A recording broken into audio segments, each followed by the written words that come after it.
story begins with Craig sitting quietly in a dimly lit pub, his fingers slowly tapping against a pint glass.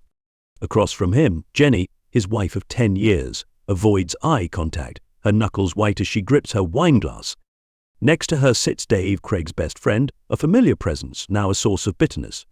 Craig takes a deep breath, feeling the weight of the USB drive in his pocket, the final proof he gathered to seal their fate. He leans forward, his voice low and steady. Care to explain what's been going on while I've been working nights? Let's rewind. Timed.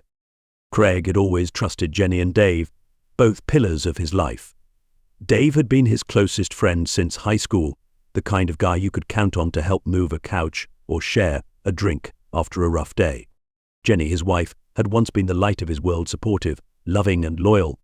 But lately something had shifted. Jenny's behavior had become erratic. She had always been social, but now, her nights out with friends stretched longer, her phone glued to her side, always on silent. The laughter they used to share in the kitchen after work had turned into awkward silences and half-hearted excuses. At first, Craig chalked it up to stress. They had been together for a decade, and relationships naturally go through rough patches.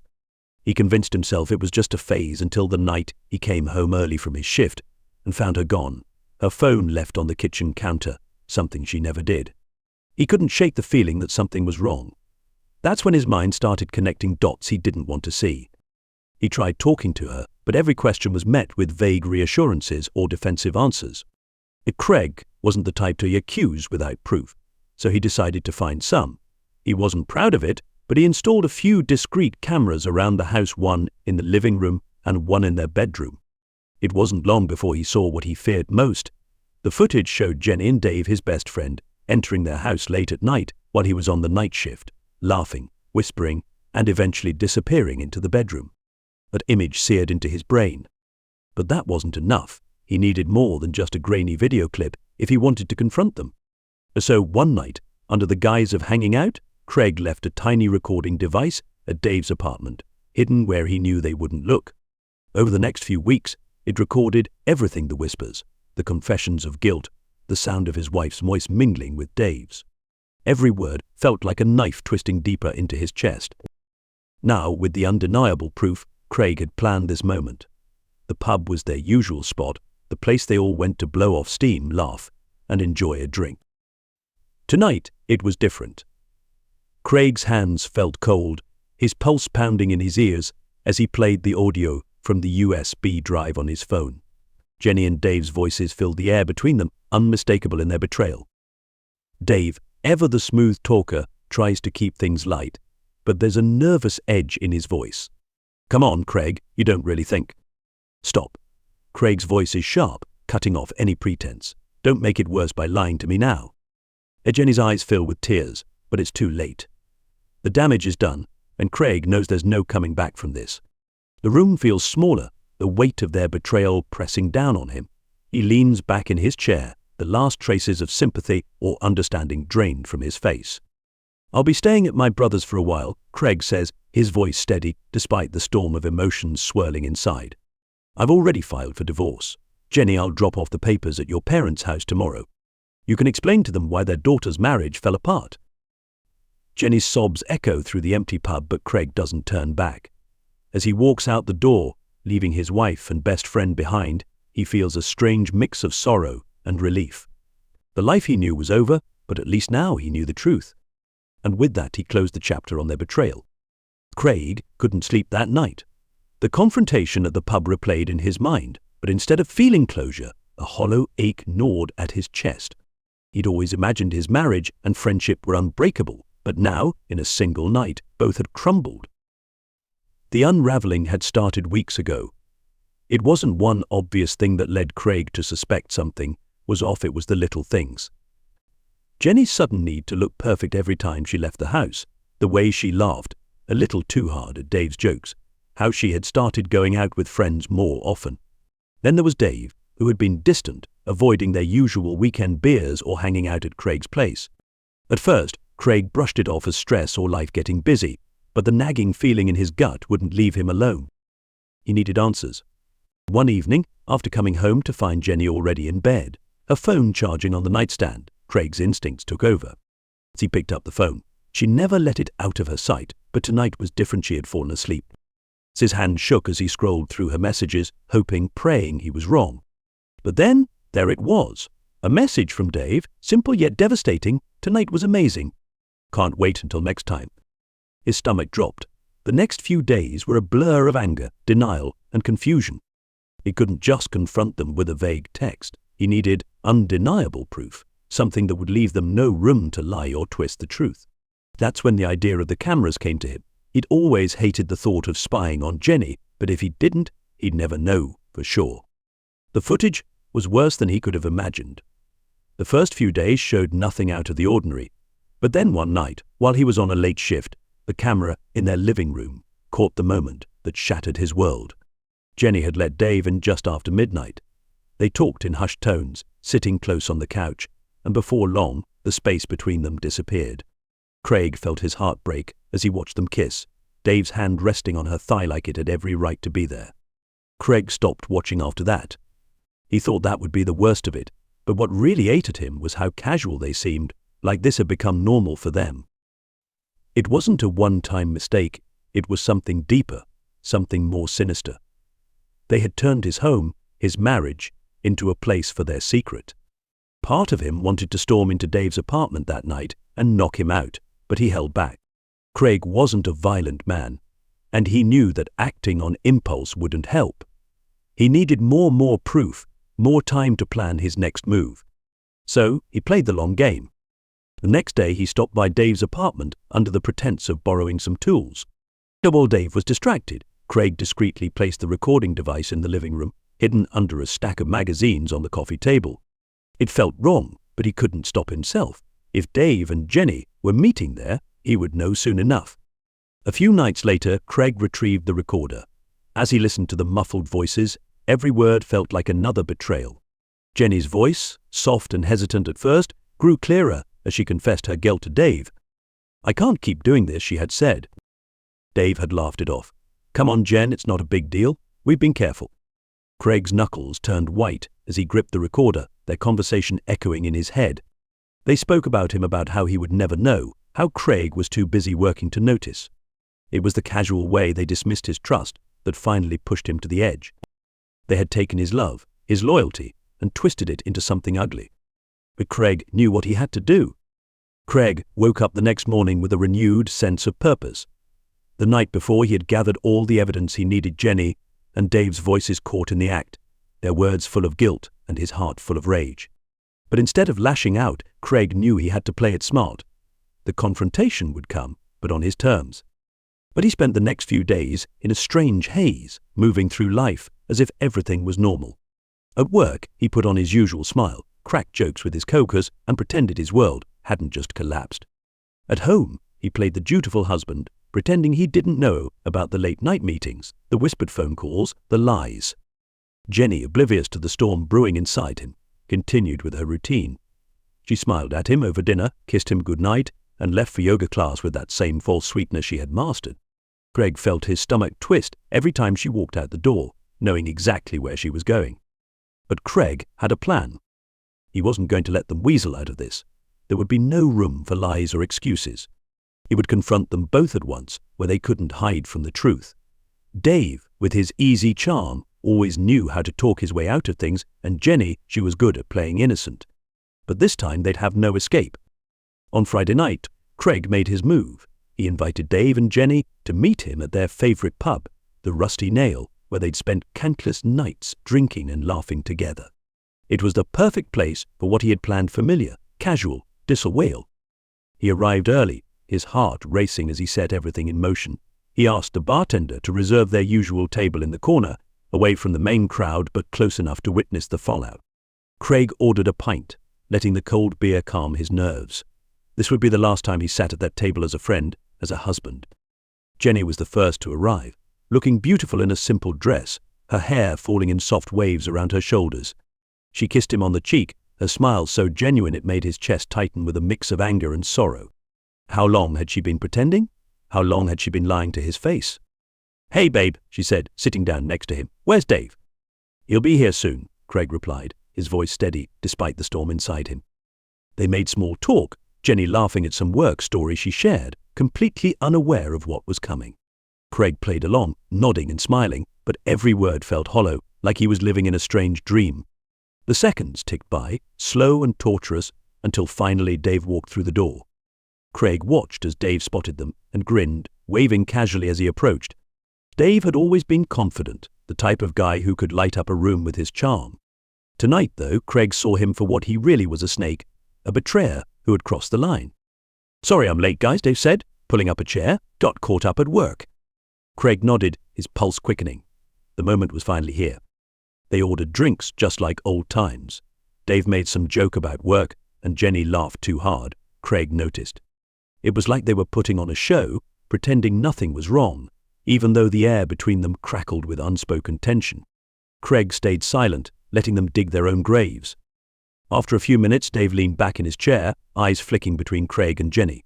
"So, what's the occasion, man? You've got that serious look on your face." Craig smiled coldly. "Oh, nothing special. Just thought it was time we all got on the same page." Jenny shifted uncomfortably, her smile faltering. "What do you mean?" Craig didn't answer immediately. Instead, he reached into his pocket and pulled out the USB drive, setting it on the table in front of them. He watched as both their faces went pale, the easy smiles slipping away like masks. "What's that?" Jenny asked, her voice barely above a whisper.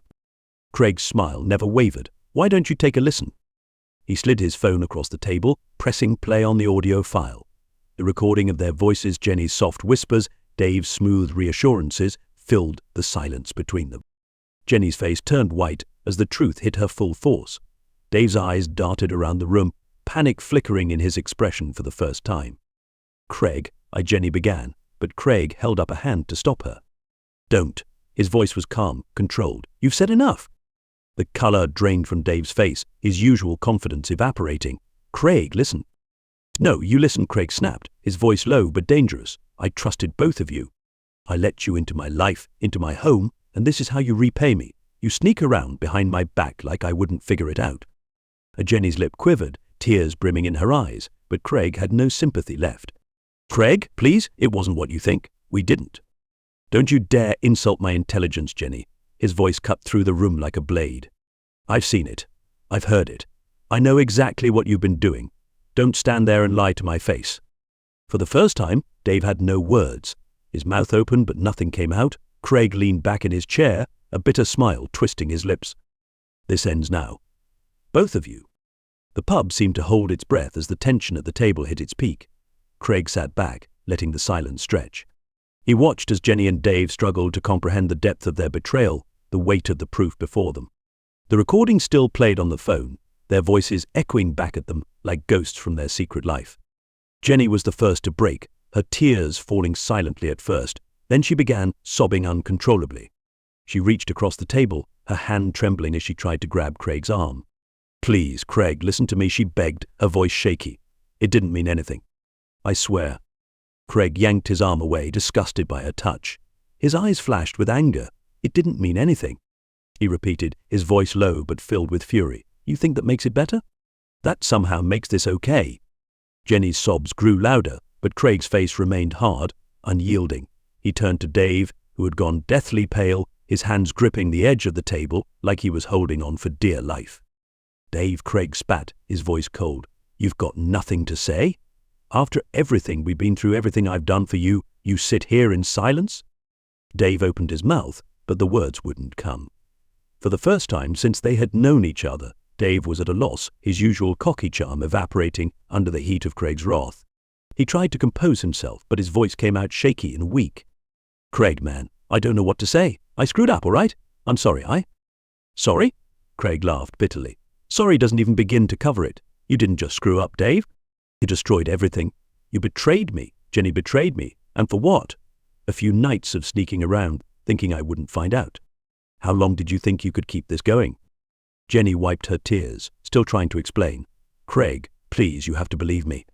It didn't start like this. It wasn't supposed to happen. I never wanted to hurt you. Save it, Jenny," Craig interrupted, his patience completely gone. "You've had plenty of time to think about how you were going to lie to me, but it's over now. I've seen enough. I've heard enough. I don't care what you wanted or didn't want." The fact is, you both chose this. You chose to destroy our marriage. Jenny broke down completely, her head in her hands as she sobbed uncontrollably. Dave, still sitting in stunned silence, looked like he was about to be sick. The power dynamics had shifted so dramatically that neither of them knew what to do. They had always been in control of their secret, but now, in the cold light of truth, they had nothing left to hide behind. Craig took a deep breath and stood up from the table, his movements slow and deliberate. He pulled a folded envelope from his jacket and tossed it onto the table between them. "Those are the divorce papers," Jenny said quietly. "I've already signed them. I'll drop them off at your parents' house tomorrow, so you can explain to them why this marriage is over. I'm done." "Fine." Jenny looked up, her tear-streaked face filled with shock. "No, Craig, please don't do this. We can fix this. I'll do anything. I love you." "You don't love me," Craig said firmly, his voice as cold as steel. "You love the thrill, the excitement of sneaking around. You love yourself, but you don't love me. If you did, we wouldn't be here." Dave, finally finding his voice, tried to stand, his hands raised in a feeble attempt to calm Craig down. "Look, man, maybe we can talk this out. We don't have to end things like this." Craig's eyes darkened as he turned to Dave. "There's nothing left to talk about, Dave. You're not my friend anymore. You're nothing to me. You don't get to walk out of here thinking you're the victim. You threw away everything for what? For Jenny? For a cheap thrill? You deserve each other?" Dave's mouth opened and closed like a fish gasping for air. There was nothing he could say that would make this right. The silence between them was unbearable, suffocating. Finally, Craig looked back at Jenny one last time. "I loved you, Jenny. I really did. But you made your choice, and now I'm making mine." With that, Craig turned on his heel and walked out of the pub, leaving them both sitting in stunned silence. The cold night air hit his face as he stepped outside, but for the first time in weeks, he felt like he could finally breathe. His heart still ached, the betrayal still fresh, but now that it was out in the open, he knew he was free. As Craig walked to his car, the phone in his pocket buzzed. He pulled it out and saw a message from Jenny, begging him to come back, to talk. He stared at it for a long moment, then turned the phone off and slid it back into his jacket. He didn't look back as he drove away from the pub, the weight of the past finally lifting off his shoulders. There was no going back now. The chapter was closed, and Craig knew he had made the only choice he could live with. The drive home was silent, Craig's mind buzzing with everything that had just unfolded. He had thought the confrontation would bring him some kind of satisfaction, some closure, but all it left him with was emptiness. The betrayal wasn't just a wound, it was a gaping, festering hole in his life. And nothing he said in that pub could change that. As he pulled into his driveway, the familiar sight of his house, their house hit him with an unexpected wave of grief. This place had once been his sanctuary, a place filled with laughter, memories, and love. But now, all he saw were ghosts of what had been. He imagined Jenny there, sitting on the couch, texting Dave behind his back, and the pain hit him all over again. Craig sat in the car for a while, staring at the house, trying to gather the strength to go inside. Eventually he made his way to the door, the familiar creak of the hinges echoing through the quiet night. The house felt different now, empty, hollow, like it wasn't his anymore.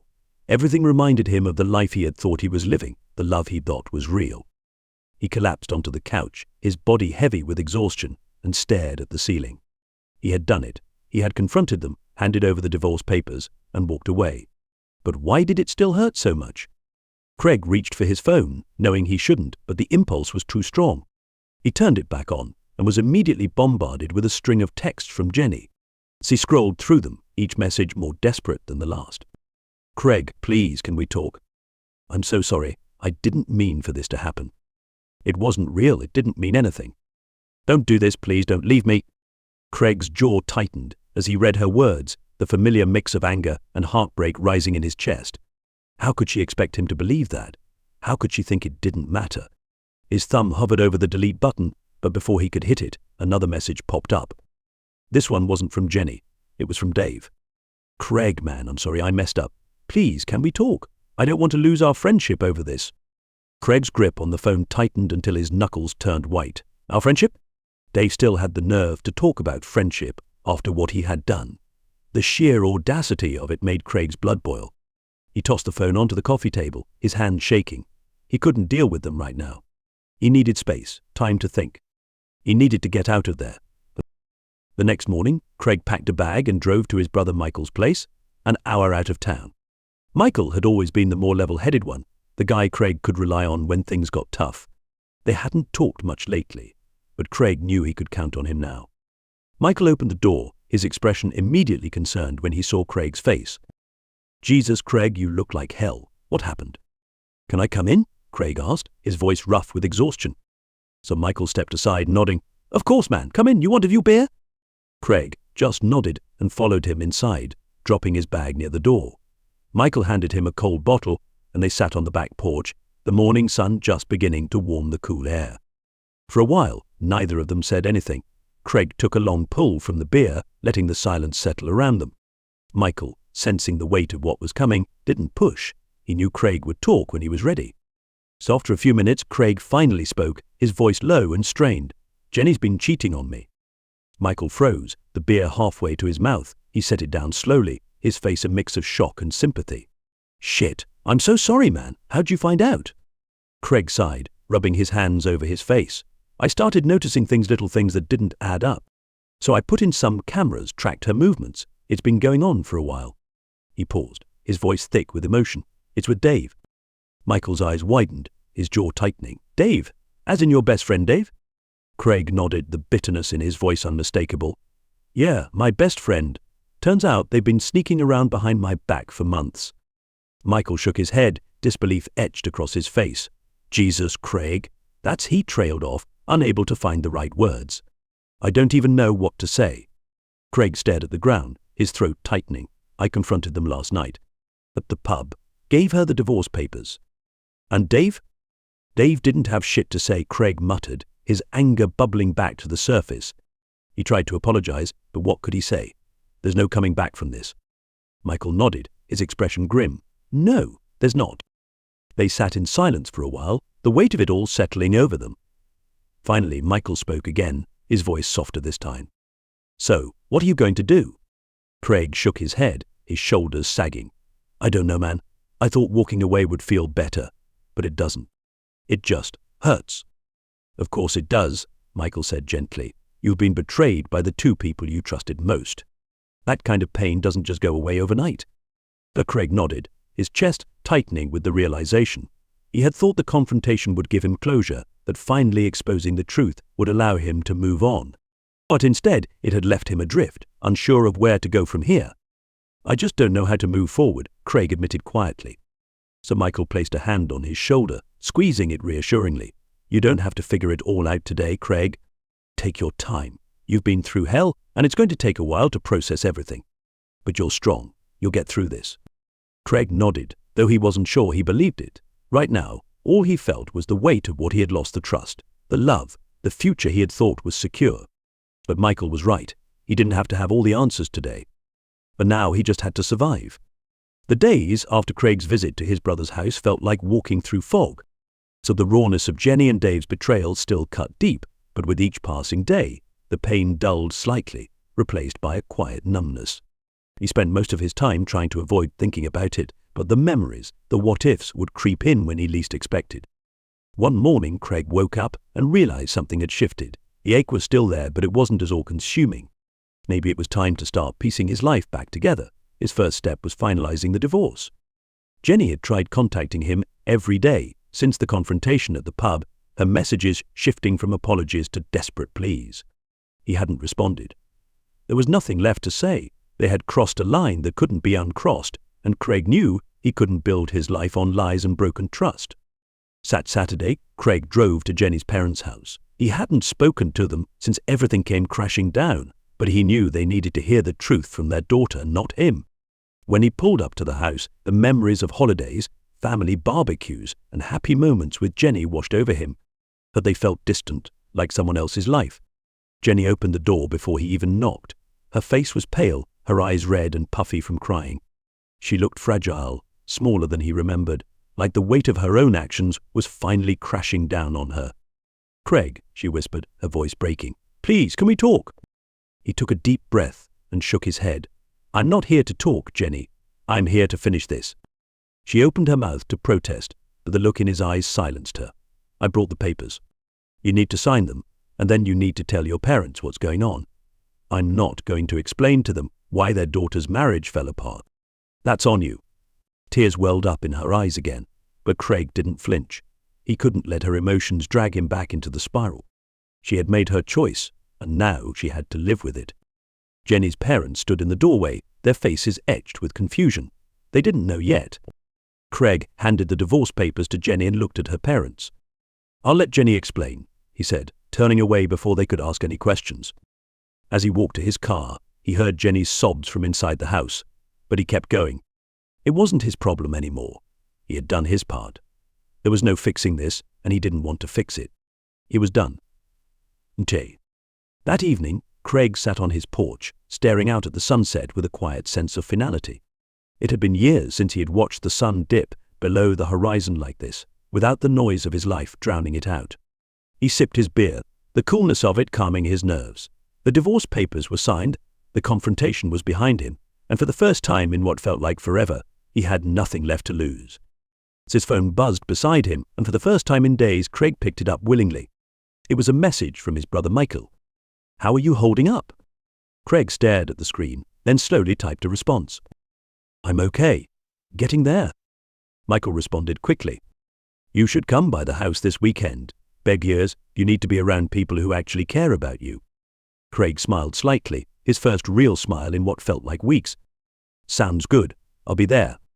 As he set his phone down, Craig realized something important. He wasn't just walking away from Jenny and Dave. One day, he was walking towards something healthier. He had friends, family, a life that wasn't built on lies. He had the chance to start over, even if that prospect still scared him. For the first time since the whole ordeal began, Craig let himself feel a sliver of hope. Maybe things wouldn't be the same again. Maybe they didn't need to be. A week later, Craig found himself back at the Rusty Nail, sitting at the same table where the confrontation had taken place. This time, he wasn't there with Jenny and Dave. He was there with Michael, his brother's wife, and a couple of old friends. The beers flowed easily, the conversation light, no longer weighed down by secrets or lies. At some point during the evening, Michael leaned over to Craig. "You good, man?" Craig nodded, taking a sip of his beer. "Yeah, I think I am." Michael clapped him on the back, his smile wide. "Good, you deserve better." As the night wore on, Craig looked around the table, seeing people who had been there for him, who hadn't betrayed him. It wasn't the life he had imagined a year ago, but maybe it could be better. Maybe, just maybe, there was a future waiting for him, one where he could trust again, one where he could rebuild. And as Craig left the pub that night, he walked out with his head held high, leaving the past and the people who had hurt him behind for good.